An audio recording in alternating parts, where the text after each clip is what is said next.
les recommandations que l'OPC fait sous question.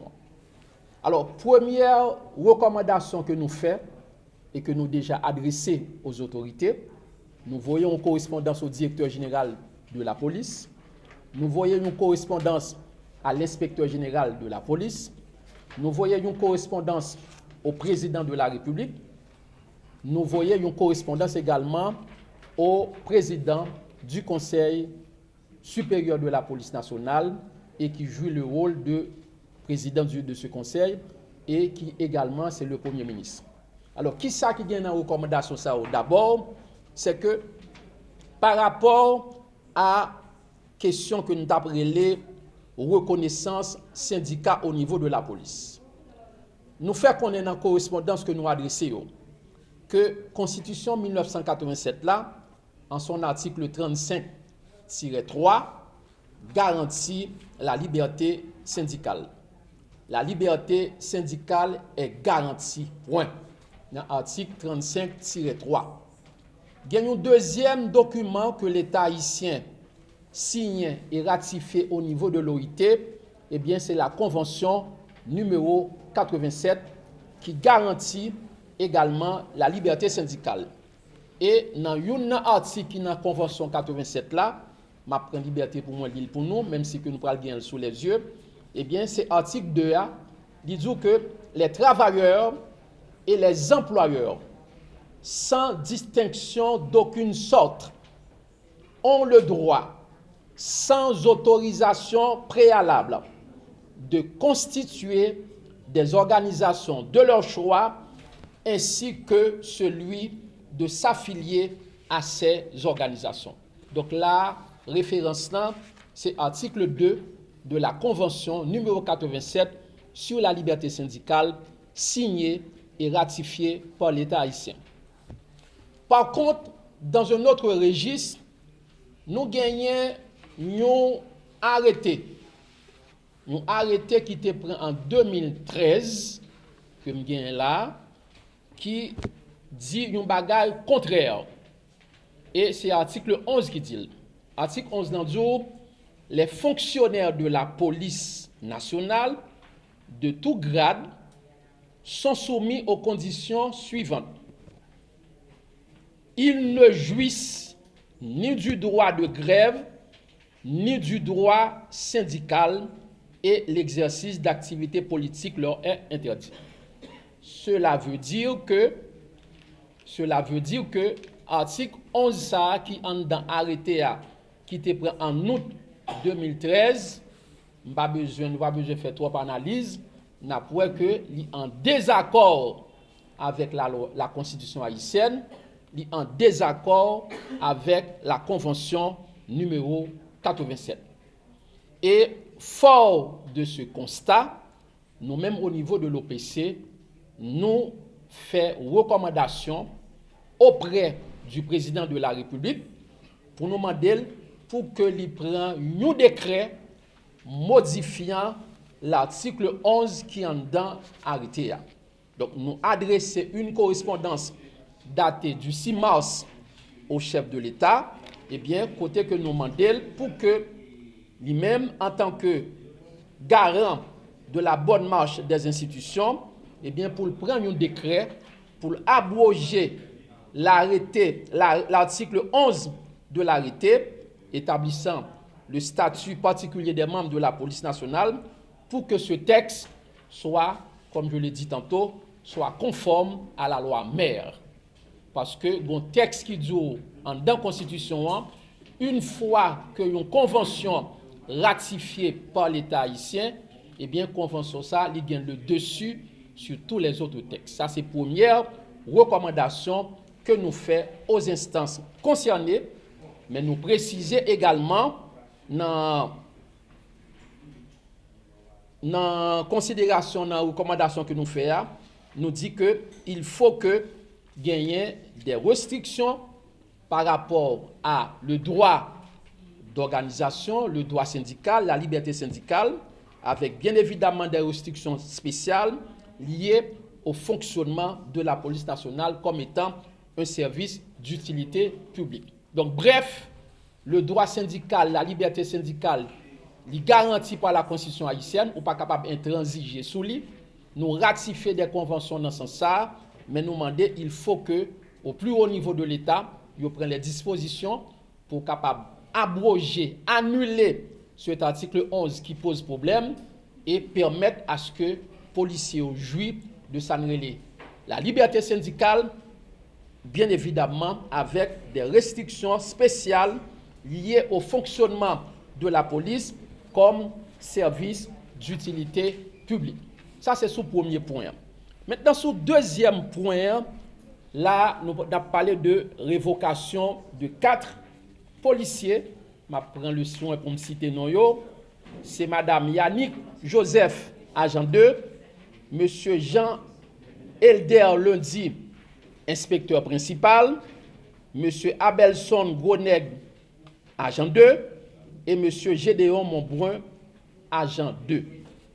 Nous-mêmes au niveau de l'OPC, après analyse, mais ça que nous faisons comme recommandation.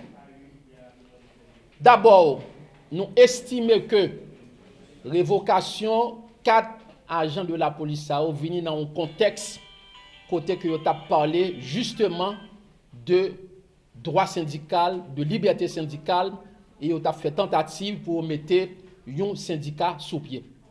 Et c'est dans le même moment ça que Mounsayo révoqué. Nous constatons de notre côté, tous les 4 personnes que nous sommes cités là, c'est des gens qui sont dans le comité central syndical, qui n'est pas reconnu bien évidemment par la police nationale d'Haïti. Texte de loi interdit, lorsque pour prendre une mesure administrative contre un monde, eh bien pour couper tête tout le monde qui est dans le comité. Donc, par cette démarche, eh bien, ça montre que une volonté pour éliminer totalement le fonctionnement de ce syndicat. Nous constatons de notre côté également que parmi 4 personnes, il y a une là-dedans, tenez-vous bien mes chers amis de la presse, qui a 25 ans de service dans une institution.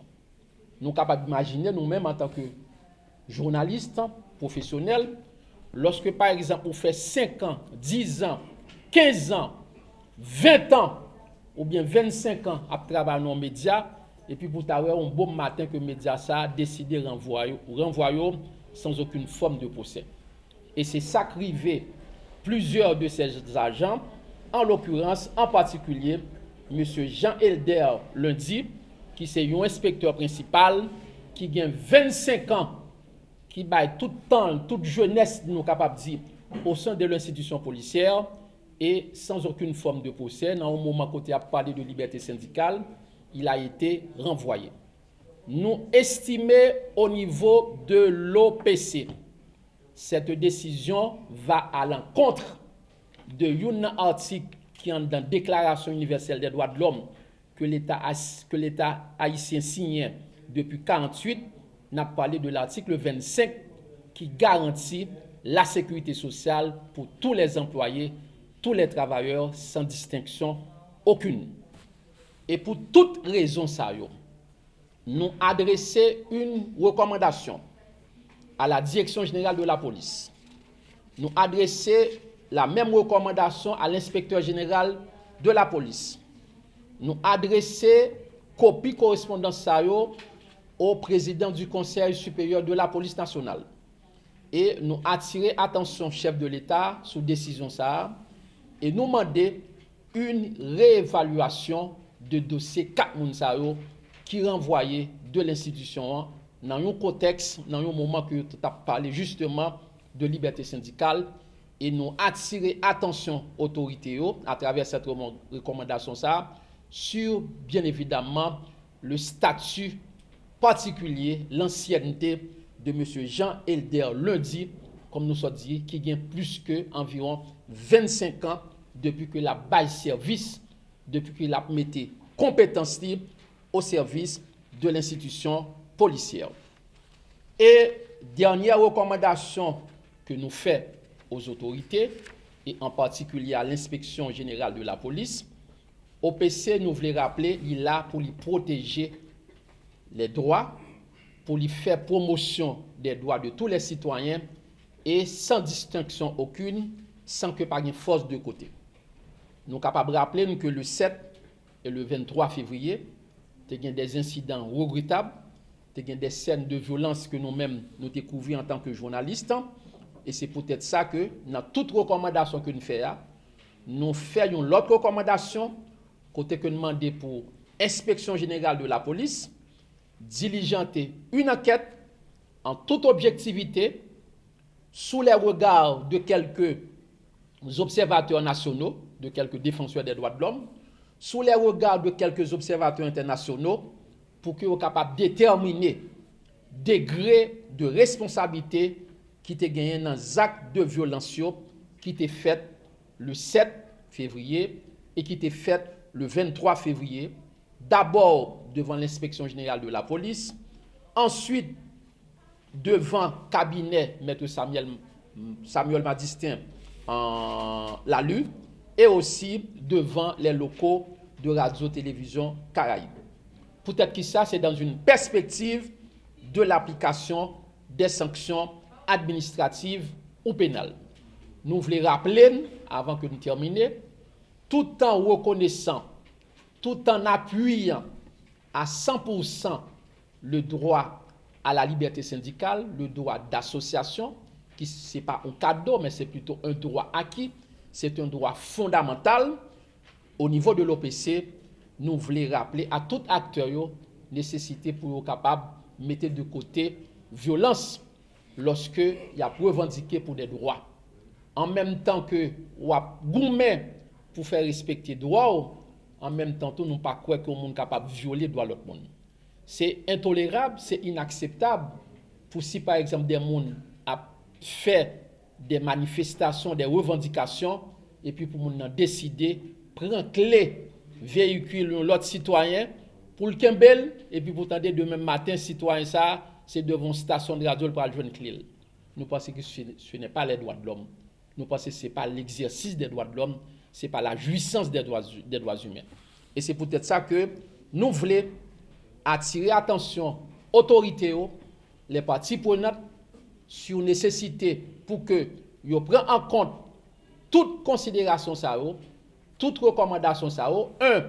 La reconnaissance du syndicat au niveau de la police nationale. 2. La réévaluation de la décision prise à l'encontre des 4 policiers, y compris l'inspecteur Jean Elder, qui gagne plus que 25 ans en d'institution, et aussi la nécessité pour que les acteurs qui évoluent, eh bien, bannir la violence dans toute forme de revendication, de manifestation qu'a fait. Et ceci, dans tout ça, pour l'intérêt d'abord de la nation haïtienne, pour l'intérêt, la sauvegarde de l'institution policière et aussi pour la protection de tous les agents de la police nationale d'Haïti.